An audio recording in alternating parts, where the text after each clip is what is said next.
मृदंग नाचत गजानन कडनग तरकड तान धान तान धान तान धा कडनग तरकड तान धान तान धान तान धा कडनग. लहानपणी आमच्या घरात पप्पा भजनाला कीर्तनाला जायचे, तर त्यांच्यासोबत मीही जायचे. आणि तेव्हा मला पखवाजाचा आवाज खूप आवडायचा आणि तेव्हापासून मी पखवाज शिकायचं असं ठरवलं होतं. आणि नंतर बाबांना सांगितलं तेव्हा मग क्लासेस चालू झाले.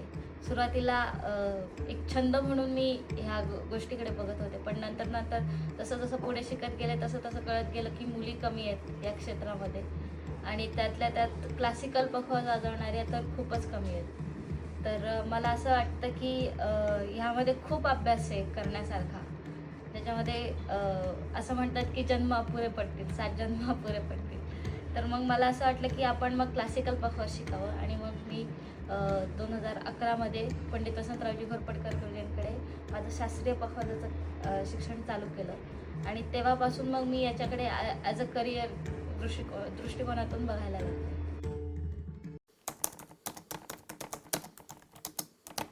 तशा तर खूप आहेत.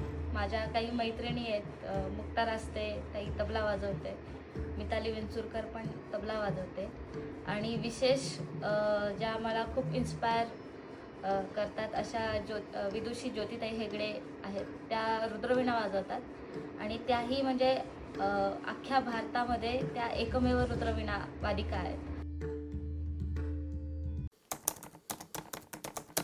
तसं शास्त्रीय संगीतामध्ये महिलांना सक्षम करण्यासारख्या खूप गोष्टी आहेत. पहिली गोष्ट म्हणजे शिस्त, म्हणजे रियाजातली शिस्त म्हणा किंवा आपल्याला एखादी गोष्ट करायची आहे किंवा एखादी गोष्ट साध्य करायची आहे, त्यासाठी लागणारी मेहनत, ती चिकाटी, ती त्याच्यासाठी लागणारी एकाग्रता, या सगळ्या गोष्टी साईड बाय साईड याच्यात डेव्हलप होतातच असतात.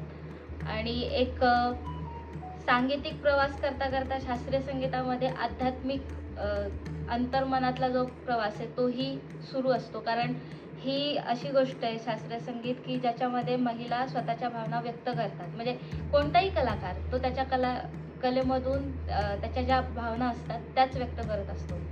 तर मग जर आपल्याला चांगलं वाजवायचं असेल, गायचं असेल किंवा काही चांगलं लोकांपर्यंत पोहोचायचं असेल तर स्वतः आपलं आधी आतलं मन चांगलं पाहिजे. शास्त्रीय संगीतामध्ये अशा भरपूर महिला आहेत की ज्यांनी खूप मोठ्या स्तरावर काम केलं आहे आणि अशा काही पुरुषप्रधान ज्या शैली आहेत संगीतातल्या त्यावरही आता महिला काम करत आहेत.